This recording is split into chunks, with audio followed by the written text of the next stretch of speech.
Thank you, and good morning to everybody. As we just heard, Mr. Arlen Sutherman, our chief commodities economist, was not able to join us today because of the situation with the volcanoes and the airlines not coming in. So they've asked me to fill in. I hope I can fill in some very big shoes of Mr. Arlen. So I've been asked to talk about the trend, challenges in the coffee market, the price, risks, and opportunity. We are living in a moment in the coffee market that we have not seen possibly in the past 10 years. So today's program, we'll look at what happened to coffee prices, the global financial marketplace that we live in today, coffee and currencies, a major part of today's pricing mechanism. We'll talk about our supply and demand, and we'll finish up the session with whatever everybody wants to hear is the outlook for coffee prices. Where are we going? So let's talk about the biggest problem that we have, volatility. This is the problem. And coffee happens to be the most volatile commodity in the commodities basket market. And this brings risk to everybody here. Why are coffee prices so volatile? Well, it's one of the few commodities that carries so many different factors that affect its prices. Over 22 different factors. We can start by the main factor, Brazil. And within Brazil, we got to figure out what is the production estimate? What is the true production estimate of Brazil? That is the biggest question everybody here has. What is happening with the Brazil real, the currency? Are we having questions about the stocks in Brazil? Because if we look at the last 2 years in Brazil, the amount of coffee that was exported, how much was consumed, and how much was reported as produced, we got questions there. And we've been having questions for a few decades already. We have to figure out what is the consumption. And the biggest part of Brazil, the weather. Then we go to Vietnam, second producer, also affected by the weather. Within there, we have to look at production estimates. We have to look at government policies, stocks. Then we have to go to Colombia. Then we look at crude oil. Incredibly enough, crude oil plays a huge part on our coffee prices. Why? The currency correlation. We have to look at the Colombian peso. We have to go into the Honduras. We have to see the new up-and-coming producer in the world. China. What is the true growth potential of the Chinese economy? Differentials. Robusta. Big question mark of the last 2 years. Question mark. Consumption. We've already heard a couple of presentations in the past 2 days about consumption. We need to look into consumption. And guess what? Politics now. So why are coffee prices so volatile? Well, we got to handle over 22 different variables to figure out the price. Here we have the price behavior of the past 43 years. And if we dig in and try to analyze all the variables that move this market, we'll see that the majority of the big spikes or drops have nothing to do with something that we can control, supply and demand. We've got droughts, we've got freeze, we've got economic concerns, we have the index funds, we have the massive entry of the investment cycle into coffee. So what happened to coffee prices? Let's go back a couple of years. Massive collapse in pricing going into the end of 2013. Why? Simple. Oversupply. We've had massive growth in production.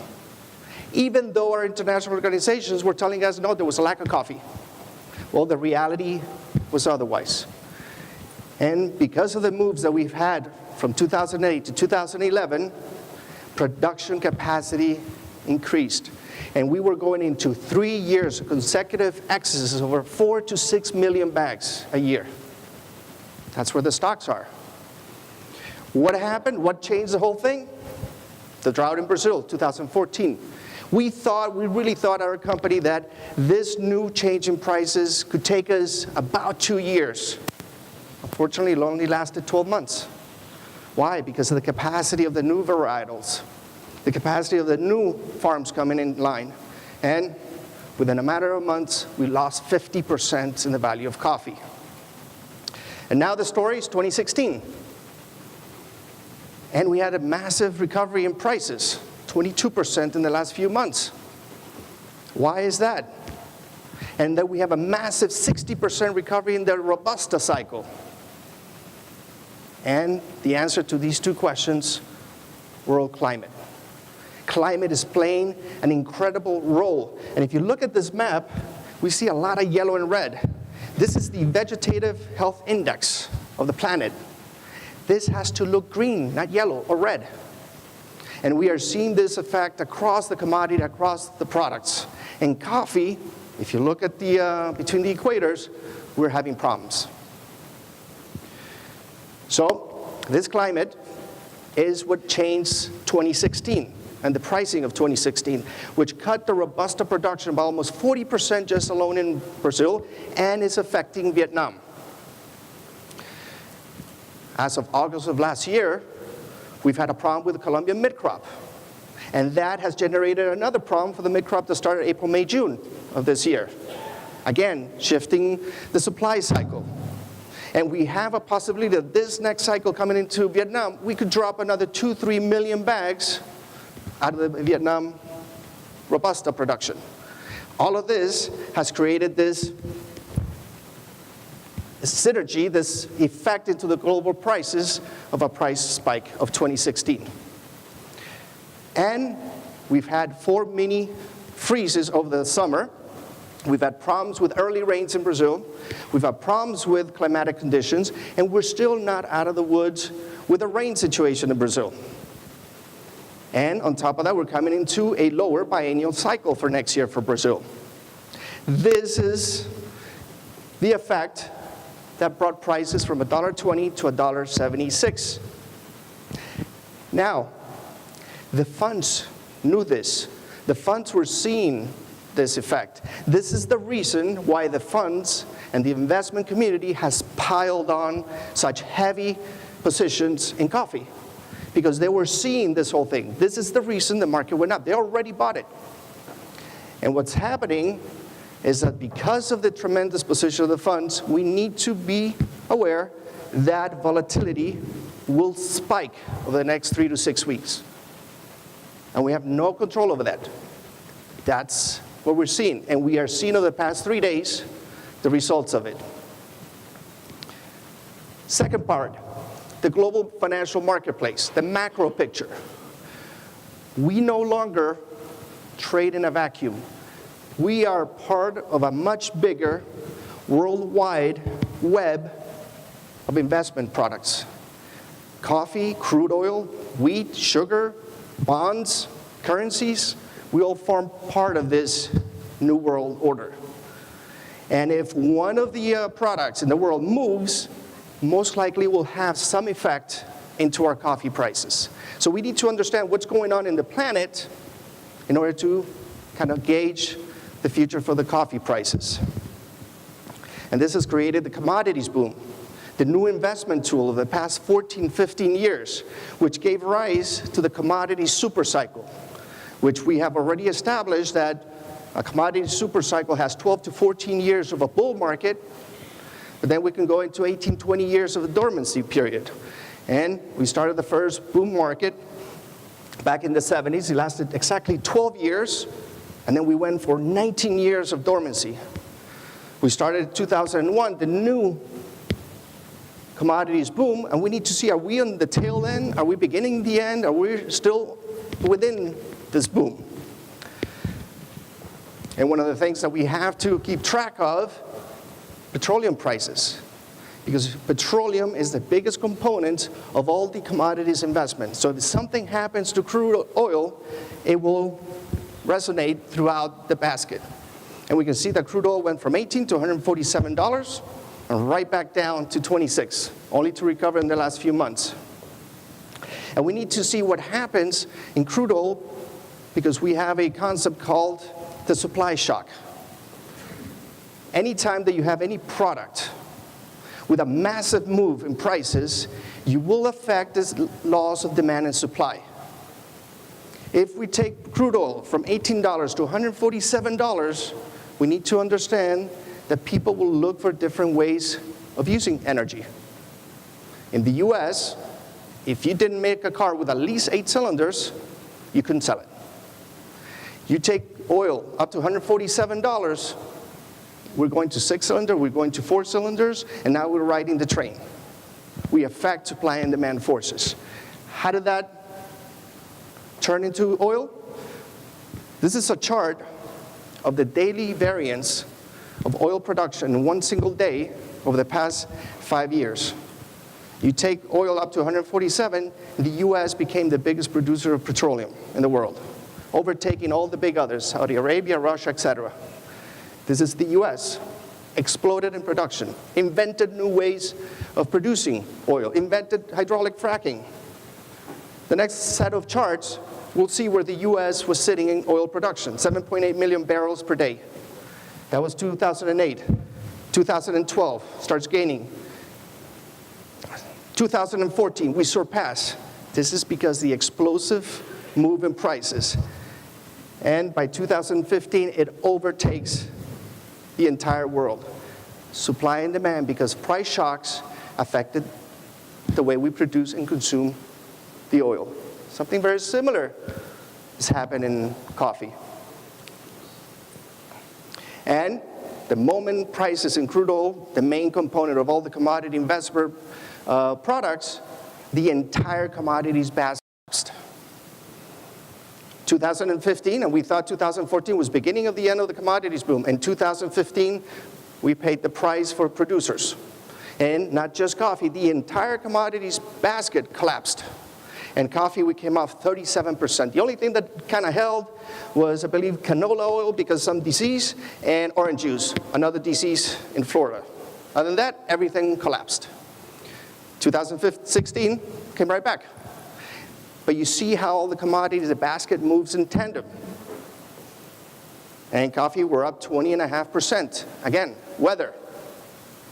Is it sustainable? Is the weather going to get better and then all of a sudden things change? Volatility.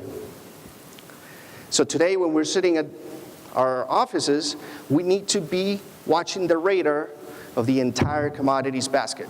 Because anything that moves on one will definitely have some effect on the other. And today, why do we have so much volatility?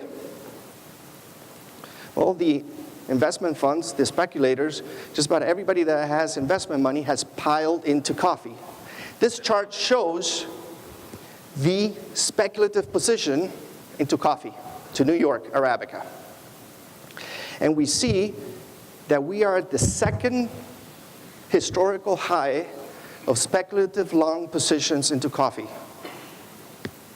We need to be concerned with that. Because what happens when too many people get on one side of the boat kind of tilts. Today's report this afternoon will show, let me see if I have the, will show that this number will surpass the all-time high. Why are we having this volatility? Why all of a sudden prices drop 15 cents in a couple of days? For this reason. If we look at last week's, we had 57,000 contracts on the hands of the funds. If we add the index or the passive investors, we're getting close to 100,000. And tomorrow, this afternoon, we'll probably see over 100,000. We have to protect ourselves. We need to have a little prudence for the producers and also for the roasters. We don't want to be buying at the wrong time at the peak. And for the producers, we don't want to miss the opportunity to sell in the peak. Coffee and currencies.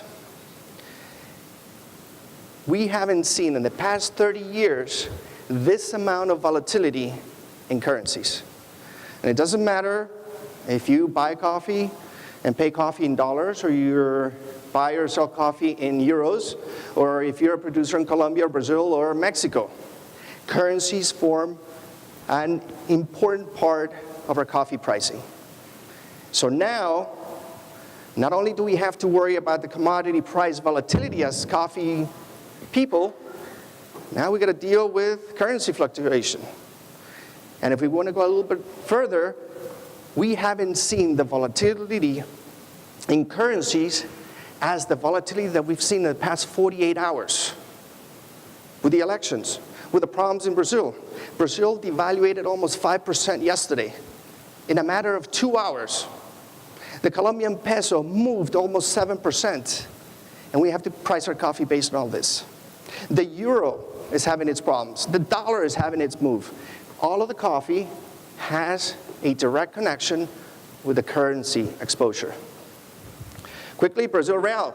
And we can see the big move that Brazil real did in the past 2 days. And we've seen the devaluation. This is a chart that shows how much income the internal market is receiving for every dollar that we sell or export. So now, producers are getting internally, in local currencies, much higher revenues. That affects the total price of New York. Here we have the Colombian peso, just a couple of days move. And here we have, let's not forget our friends in Asia, we have the Vietnamese dong, and we can see the massive move that the Vietnamese dong had in the last 2 days. And we talked about oil, and we go back to oil, and we can see the correlation that the oil price behavior brings into coffee prices. Perfect negative correlation. So we need to keep track of that oil. And as coffee producers, for example, we would hope that oil prices collapse, because if oil prices collapse, internal currencies explode, and we're going to receive more income. So oil-producing countries have this conundrum. I hope it goes bad for the country so that I can get more income as a coffee producer. Another of the problems that we have to deal with. This is a Colombian peso and the correlation with oil. Perfectly negative. And what happens is the green line shows New York prices collapsing, but we see that the internal market prices in our countries are staying high. So we're not going to see production in these countries come down because New York came down. No, we may just see increases in prices. Here's the effect of devaluation. And over the past 18 to 20 months in coffee, this has been a huge part of coffee pricing. Here we have Colombia, and same story. Well, the producers didn't realize that New York prices collapsed, because internally, things stayed at the same level as if New York was trading over $2 a pound. And this is the biggest customer of coffee in the world, the biggest buyer. The biggest buyer of coffee in the world just lost 20% of their purchasing power. What does that do to coffee prices? 20% drop in our purchasing power hurts. Hurts sales. And here's the culprit.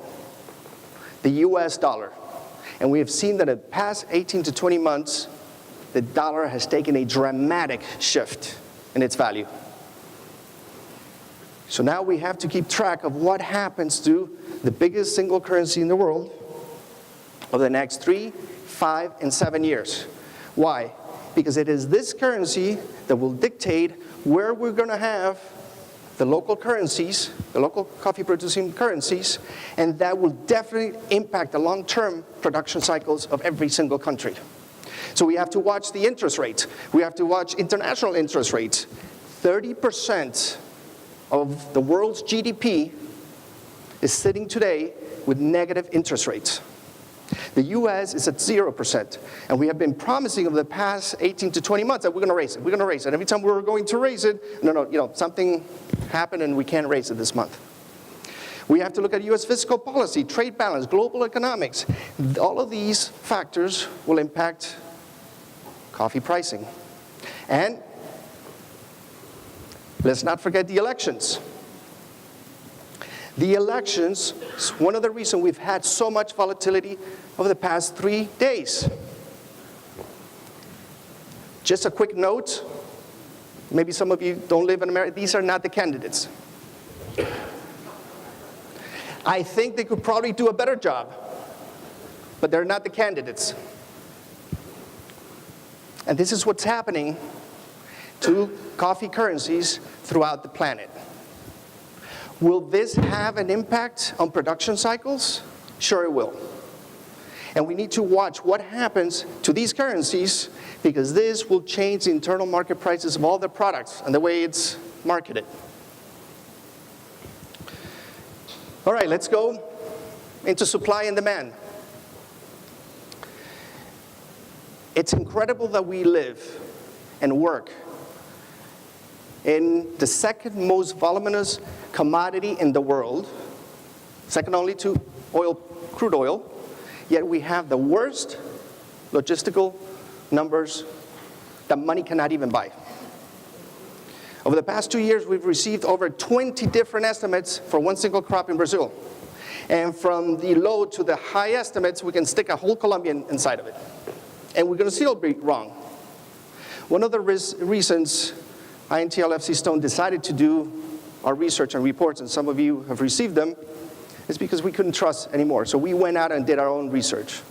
So these are the numbers for the crop that just finished the crop cycle, 2015 to 2016, and these are humble estimates. So we've got 80 producing countries, a little over 80, a little over 175 consuming countries.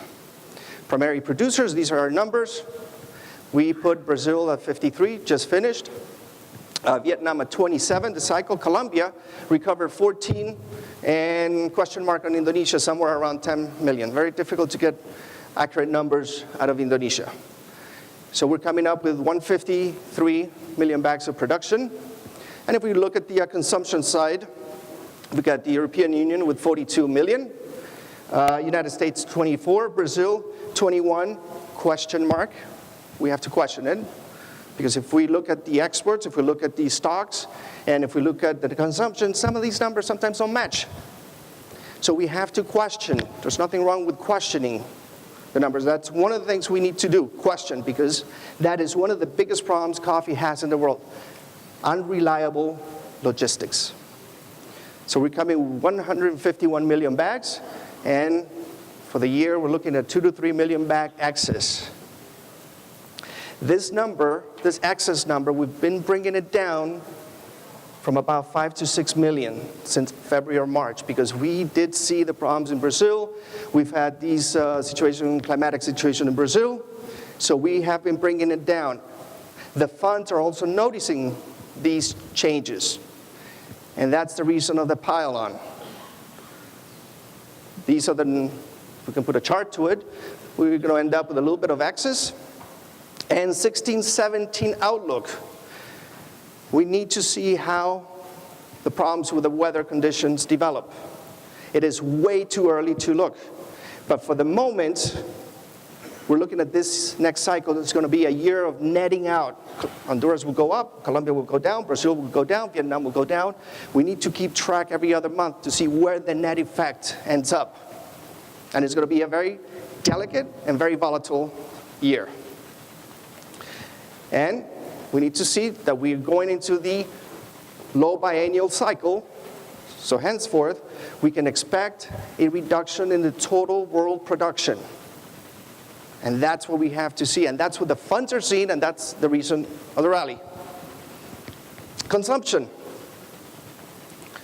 We've seen already a couple of presentations questioning consumption.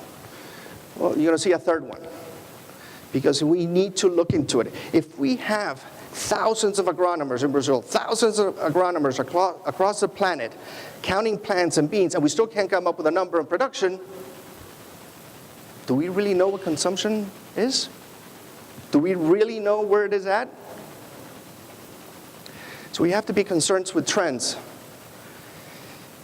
We hear reports of lower world exports by our international bodies. We keep hearing reports of increased consumption. But question mark, why are the stocks continuing to increase? If exports are down and consumption is going up, we need to consume the coffee from somewhere. And yet, stocks keep going up. Question mark. Here are the stocks in the US, and it's nothing but a 45-degree angle run. Here we have the stocks in Europe. Yeah, we're coming down up, but general, we're sticking up. And here's Japan, new record highs in stocks. We have to question it. So how do we calculate consumption in the world? Well, One could be by the aggregate value of sales. In other words, how many euros we're selling, how many dollars we're selling for the coffee that we're sold. And if we keep raising the price of the cup, well, the aggregate sale keeps going up. So we say consumption is going up. No, prices are going up. Retail cup prices are going up. Or we can calculate by individual cups, and with the growth of the single-serve market and the little machines that you just push the button, well, cup sales are going up. But as some of you here producers, we need to make sure that we're measuring consumption on 60 kilo bags. Because there's a new world order in the way we consume coffee. And there's a whole bunch of new machines, electronic, that are much more efficient than the old generation. So let's talk about the disappearance formula, which is the most used by all analysts. And this formula says that we'll take production, we'll remove exports and imports, and we'll reduce stocks, and that will give us consumption. That's the formula. It works fine if you have accurate production numbers. Do we have accurate production numbers in the world? No. We do have accurate imports and exports because there's registries and there's bills of lading, etc. Do we know what the true level of stocks are? Brazil, example? No. So if 2 out of 3 are wrong, well, the third one's going to be, the results are going to be wrong as well. And this is the problem. Do we really know where consumption levels are and the trends? Are we growing in 60 kilo bags? Or are we just growing on a per unit sale? This is a study by StudyLogic, the NCA. These are instant growth, negative. These are traditional, negative. These are French press, negative with the exception of August. And this is the trend of single serve. We have a saying in the markets, the trend is your friend. I don't like this trend. We have to question because we may be in for a surprise. So are we following behind on promotion? Do we really promote consumption in the world? Is consumption really growing? And will negative GDP in the world and problems in the economy across the planet really help consumption? Are we keeping up with Coca-Colas and McDonald's and the monsters of the world? So I want to share a little anecdote with you, if you bear with me. Every year, my 9-year-old son and myself, we do this pilgrimage to the Indianapolis 500 motor race. The greatest spectacle on earth. 600,000 people attend this race. It's the most watched race in the world. Nothing compares to the Indy 500. Roll tape, please.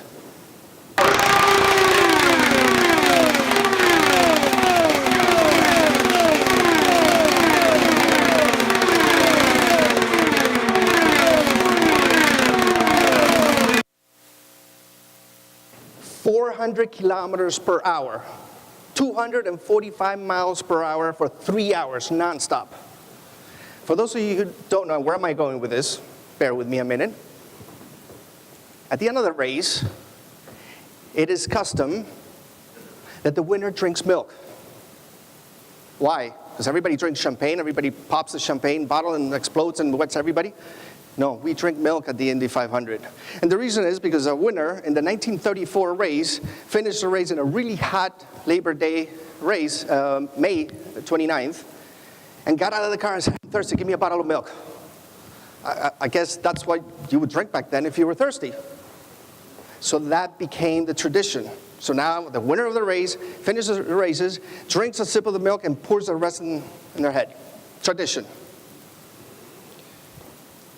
So the Milk Council of America, everybody's probably familiar with Drink Milk, now has a new motto: winners drink milk. So at this race, that's my son, he's 9 years old, he's a car fanatic. This year, the Milk Council of America took advantage of the 100th anniversary and made a program out of this and handed out 100,000 bottles of milk. And you could choose whether you want regular milk, chocolate milk, low-fat milk, whatever you want. And the cost of this was pennies per bottle.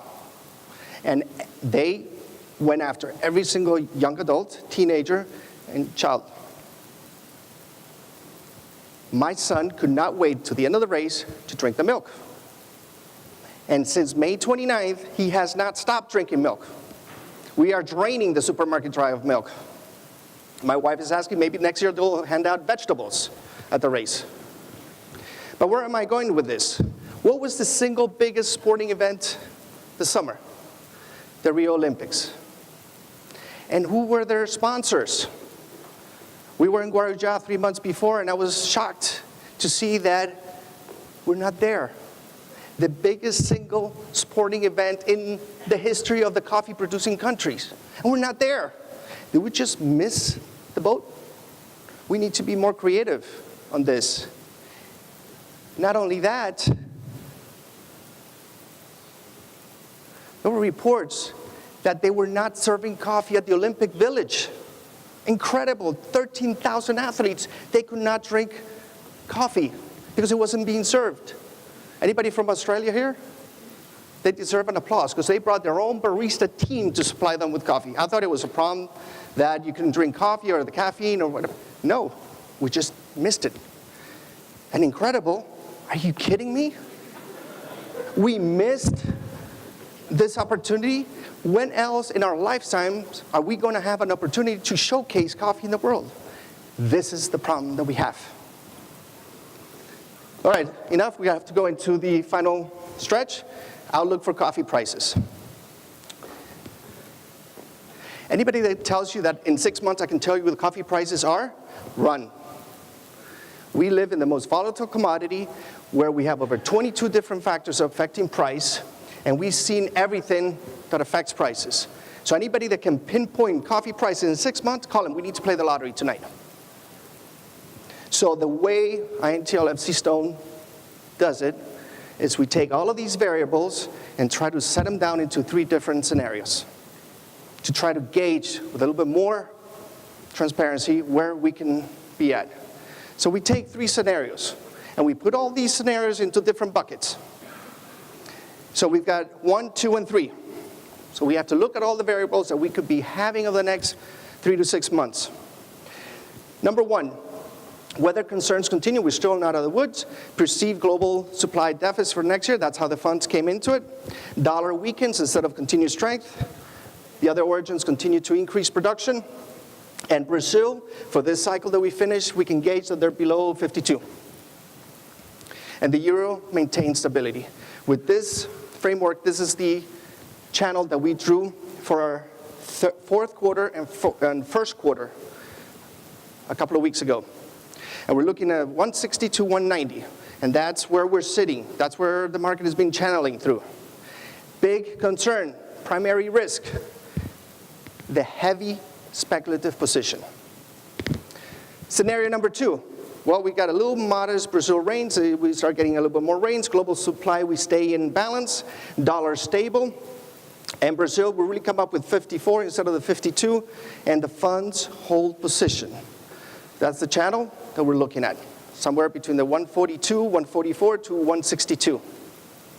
And the final one, the rains come back. We have abundant rains. Emerging currency devaluation. Negative global outlook in the macro picture. The other origins increased production. Brazil pops 55 for this past crop. December 4th, we have a big situation in Italy. Big referendum coming up. We need to watch how that develops. And we really come up, instead of 3, 4, or 2, 3, we come up to 4 or 5 million. Then we're looking a little bit more heavy market. Again, with a heavy position on the specs. So this is the scenario based on all the probable things. Right now we're working with scenario 1, touching scenario 2, and we have the problem with the funds being long. Once again, I'd like to thank on behalf of Arlen Sutherland and everybody at INTL FC Stone for this kind invitation. I invite, if anybody wants to join Twitter, I put up anything that affects coffee prices, commodities, whatever, I keep throwing it in Twitter. And once again, thank you very much.